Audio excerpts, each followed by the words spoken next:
So axes are pretty helpful, right? And that's assuming you just want to chop wood, but here at HighSpeedFanatics, we want to do a little bit more than that.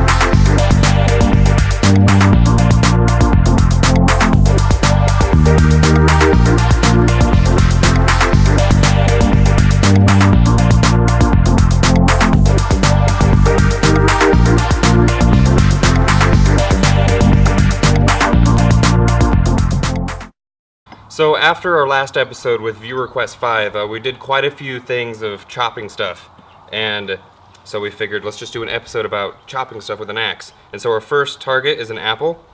We've got, what else do we have? Soda, Pringles, and a wine glass. So that should be pretty cool. And let's just get to it.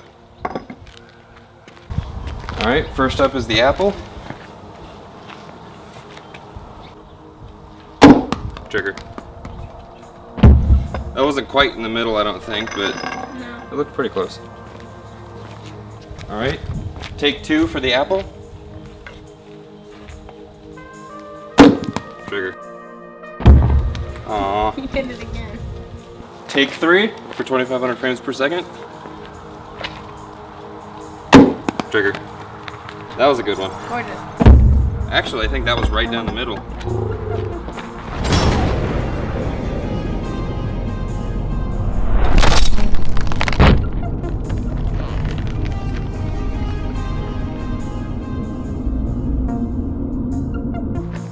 Alright, now the 10,000 frames per second. Trigger. That was pretty good, I think. That was nice. Now.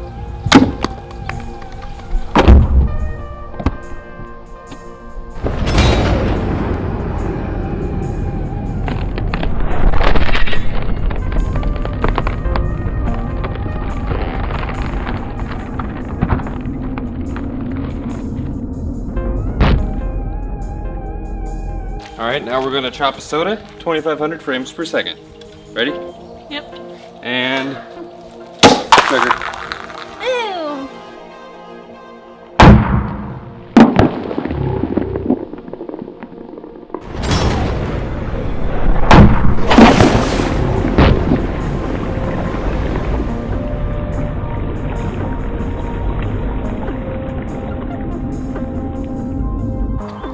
Alright, we're going to chop it at 10,000 frames per second. You ready? Ready. Trigger. Aww.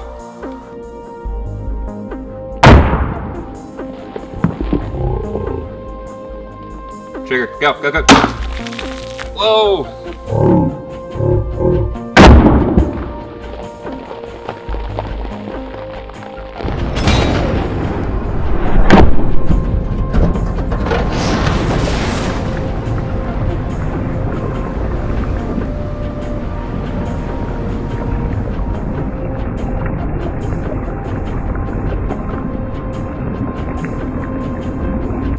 Our next target is a stack of Pringles.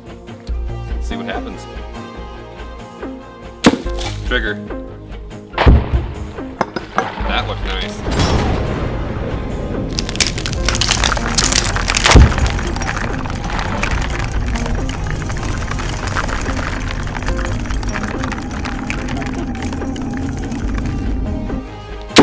Trigger. That one looked pretty good.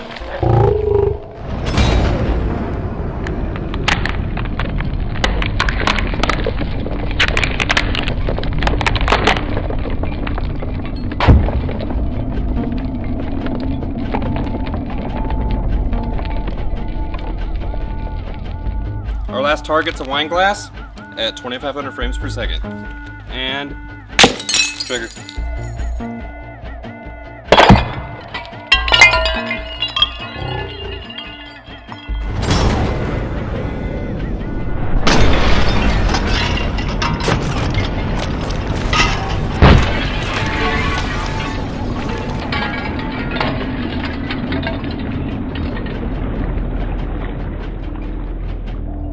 And now we're gonna do it at how many frames per second? 10,000! Whoa! Go.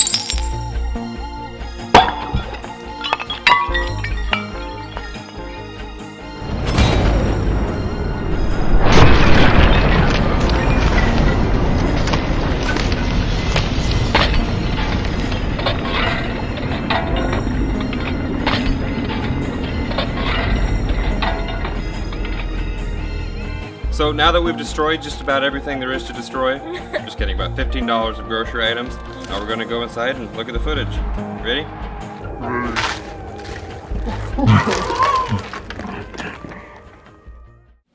So hopefully now you've got your fix for axe destruction in slow motion out of your body, because we probably won't come back to an axe for a while, because that's about 1.5 episodes of axing. And what better way to start than with an apple? Ah, apples.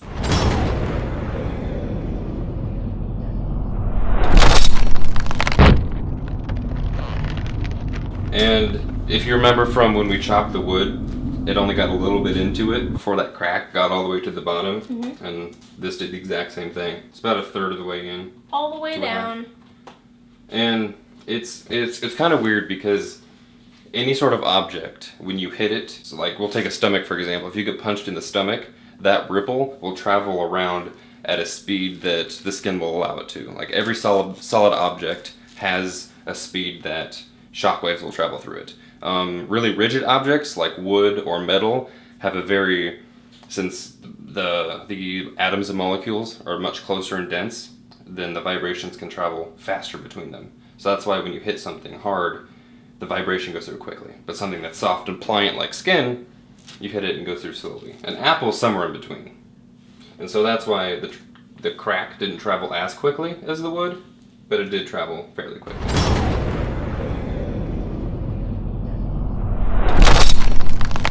And the whole stem came out. Look at that. That was a pretty nice clean cut. That's the entire stem right there. That is the whole There's some stem. seeds, look. I didn't even notice that. Yay. We can plant them and grow more apples to chop. No, we're not. So as part of our high-speed obsession, we get closer and we get faster on the camera, slower in the motion. And so we've got 10,000 frames per second.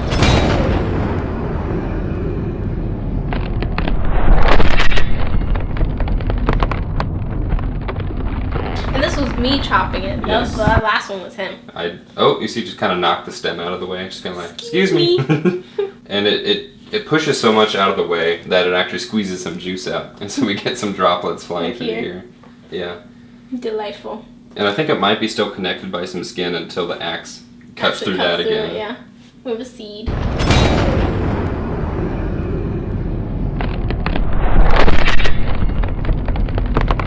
This is really slow. Really I'm always slow. reminded by how slow 10,000 frames per second really is. We've a few times attacked soda before a on lot of times. HighSpeedFanatics, and I think with the BB gun episode, we shook it up, and so that by the time it was punctured by whatever was contacting it, we'd get an explosion out of it. And so that's what we did here. And It did not disappoint.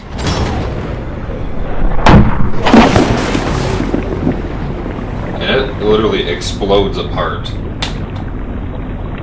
Cream soda looks really nice on camera. It does. As you can see, part of the way through, it goes slowly, and then all of a sudden it just Tears apart. Cause it's like, Yeah. it's kind of pushing. and then wham! And then at some point, it reaches this threshold where it just shoves apart, and it's kind of Whole thing hard. ruptures. It's kind of hard to see why that's happening. So perhaps we should take a look at 10,000 frames per second. But And I like how the surface tension is holding all this together in these we have nice like this little like wave just like Yeah. floating through the air, Waves of soda. and as it spreads out, as it moves through the air, whatever amount of like this is probably like, as an example, this thick. But then as it starts to move out, that gets thinner and thinner, and it's harder for the surface tension to keep it together in this wave. And then it breaks into droplets. So we see over here, it like breaks apart, we get droplets coming off, we get it over here.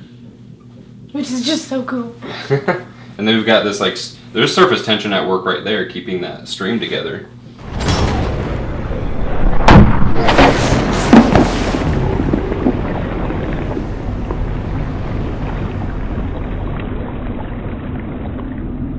So So here at the 10,000 frames per second, again, this was her shot. For some reason, her 10,000 frames per second were better than mine. So it's tearing through here, and it just ruptures apart. And I think I might know why. Do tell. Do tell. All right, so anytime you shake a soda, I mean, back in the Coke and Mentos episode, you remember me explaining that there is liquid carbon dioxide sifted throughout all of the soda, and it can't turn into a gas until it's agitated, like when you shake it. So we have a liquid turning into a gas. That means it's expanding. And so we have a lot of pressure wanting to push outward. We all know this. And as this axe, which is fairly sharp, starts pushing into the aluminum, it bends until it gets a puncture point. And so right now there's a little thin gap that this soda can escape out of. That's why you get this mist coming out. And then as it tears apart more and more soda tries to get out. But there's a problem, because this axe, since it's wedged like this, that shape, is pushing in and it's taking up more and more space. So this soda can't get around it very easily. Not as much as it wants to. Right. And so as this tear in the aluminum gets all the way around, it gets to the point where that force is so strong that it can just make it tear the rest of the way. Because before that, there was too much metal keeping it in contact together. But then it gets to the point where it can just make its own tear, because there's so much soda pushing it.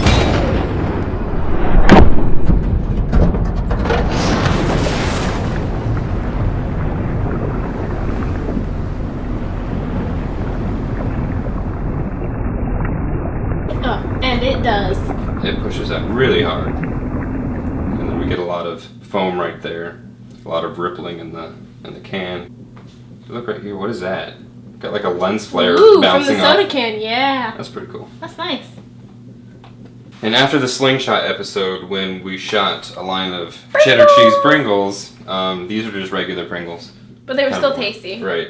And when I watched this back, reviewing the footage to save it after I recorded it, I was pretty surprised. I expected it to just tear through and everything to go out where it was. But it doesn't. There is actually a small amount of layer of air between every single Pringle.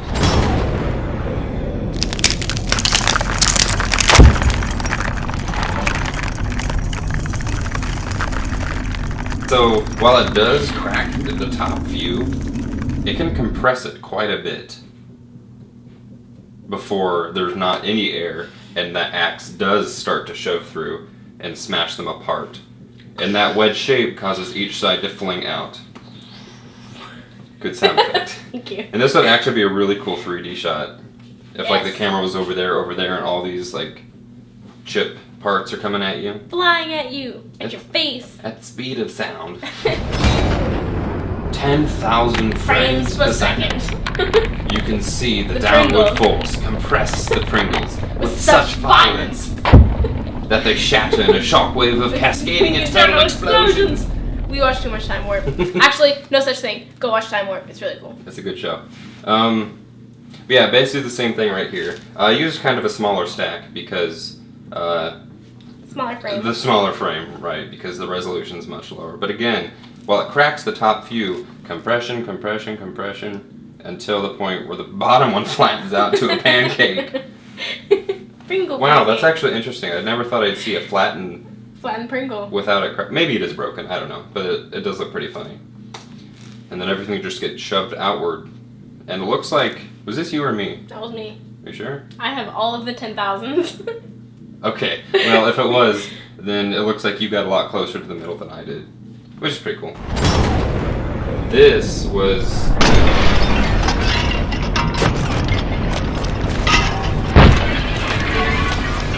an incredible shot, I think. Oh. This is one of my new favorite shots. You'll see why. And before any of you say you can tell that's not wine, we know it's not wine. It's not supposed to look like a wine. It's just red colored water. Just to show the sheer speed of glass cracking, and I know I point this out every time we have glass cracking, but every frame is 1/2500th of a second. In the first frame of contact, we have a lot of shattering around here. It moves down, and you can actually see some shattering in the bottom, right around the edges.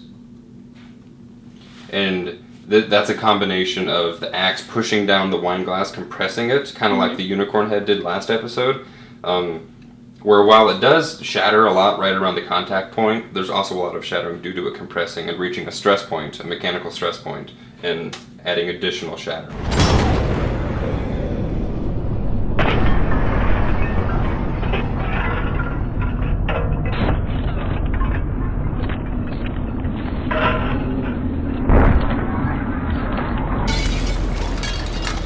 And you can see evidence of it compressing the wine glass because immediately after it shatters, the whole thing jumps up a bit, right there. And then the axe shoves back through it and just obliterates it. That was a really cool shot. Oh, and then you have all the glass like glittering in the water. It's so nice.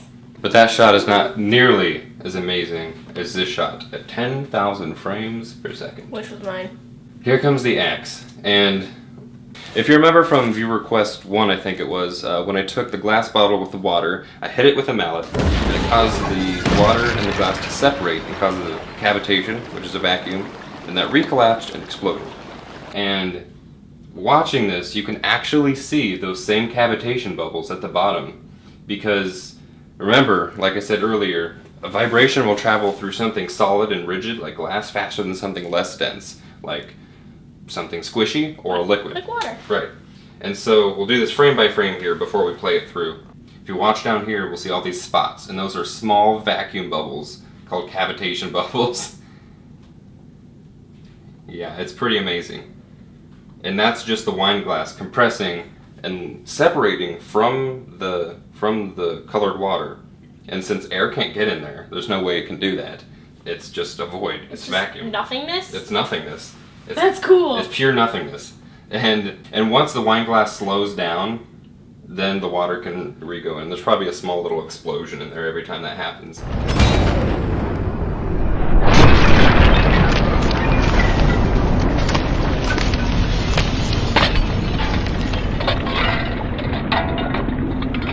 Yeah, this just shows that the fractures don't come from it contacting it as much as it does it reaching a stress point, and then that just starts there, and all the cracks travel through, and then just busts. Eruption. Ooh, go back. If you look very carefully, and if you know what the Atari symbol looks like, we have the Atari symbol in the glass. Oh my gosh. It's so cool. We've got one down there. I'll Yes. show a shot of it. Yes. Yep, right there. Kind of, it's like, whoo, whoo, whoo, whoo. Yeah. We made Atari out of glass. Alright, so thanks for watching the episode on axe chopping. Next week, which is episode 27, we're going to have a pretty cool episode, I think. But so stick around for then, and tomorrow, actually, we're going to have a video up that's going to explain a little surprise we have for you guys, and explain some other stuff. So make sure you watch that, and until then, leave your suggestions below, subscribe, show all your friends HighSpeedFanatics, go to our Facebook or our Twitter, and send suggestions or questions to HighSpeedFanatics@gmail.com. Lots of them.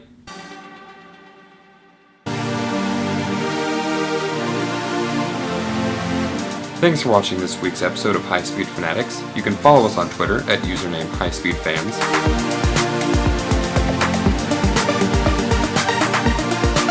You can also find us at facebook.com/HighSpeedFanatics.